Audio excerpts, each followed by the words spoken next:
Selamat datang teman-teman semua. Pada hari ini pembelajaran kita tentang karakteristik database SQLite dan MySQL. Kita memiliki agenda pertama, karakteristik SQLite. Kedua, karakteristik MySQL.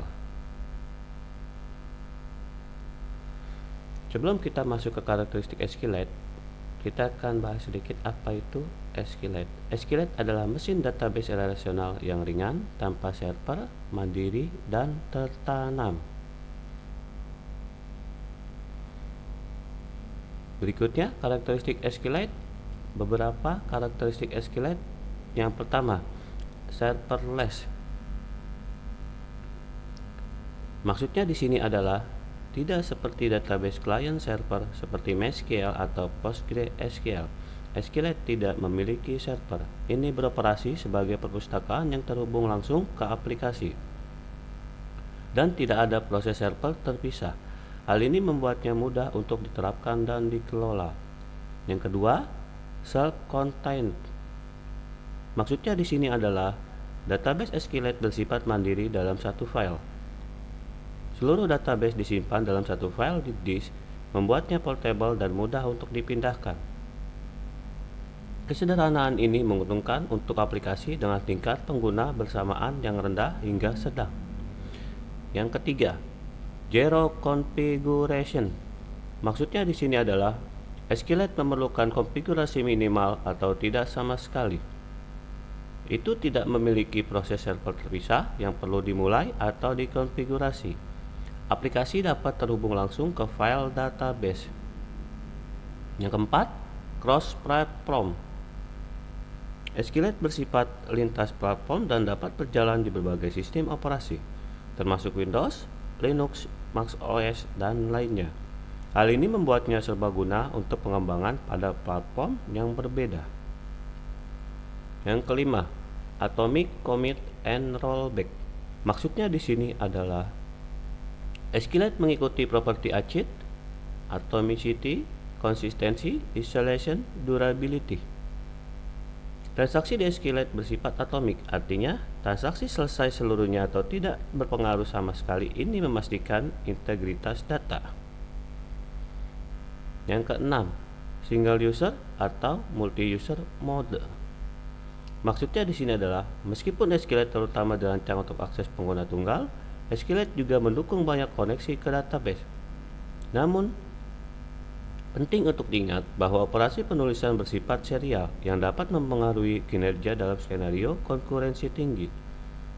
Yang ketujuh, embedded database.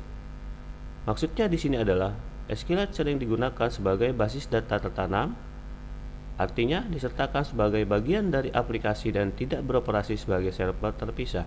Ini cocok untuk aplikasi dengan persyaratan penyimpanan dan akses data rendah hingga sedang.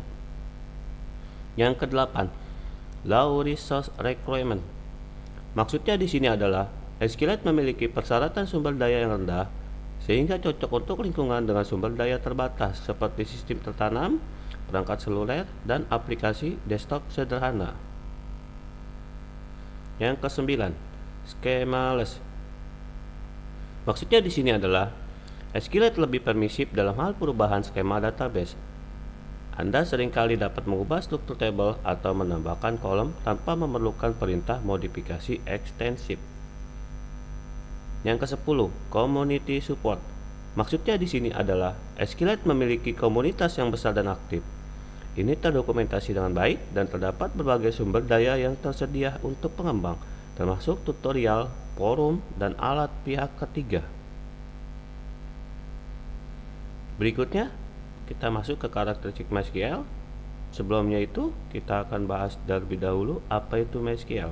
MySQL adalah Relational Database Management System, atau biasa disingkat RDBMS, open source populer yang banyak digunakan untuk aplikasi web dan perangkat lunak berbasis data lainnya. Beberapa karakteristik MySQL. Yang pertama, open source. Maksudnya di sini adalah MySQL adalah database open source yang berarti kode sumbernya tersedia secara gratis. Untuk umum, Hal ini memungkinkan pengembang untuk memodifikasi dan menyesuaikan perangkat lunak agar sesuai dengan kebutuhan spesifik mereka. Yang kedua, Relational Database Management System (RDBMS) biasa disingkat. Maksudnya di sini adalah MySQL adalah basis data relasional yang berarti mengatur data ke dalam tabel dengan baris dan kolom.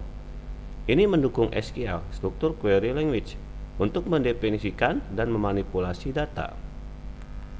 Yang ketiga, multi-user and multi-thread. Maksudnya di sini adalah MySQL dirancang untuk menangani banyak pengguna dan transaksi bersamaan. Ia menggunakan multithreading untuk memungkinkan beberapa operasi dijalankan secara bersamaan. Yang keempat, platform independence. Maksudnya di sini adalah MySQL bersifat platform independen, artinya dapat berjalan di berbagai sistem operasi termasuk Windows, Linux, macOS, dan lainnya. Yang kelima, scalability. Maksudnya di sini adalah MySQL dapat berkembang dari aplikasi pengguna tunggal yang kecil hingga sistem perusahaan besar. Ini mendukung berbagai mesin penyimpanan yang memungkinkan pengguna memilih salah satu yang paling sesuai dengan kinerja dan persyaratan fitur mereka.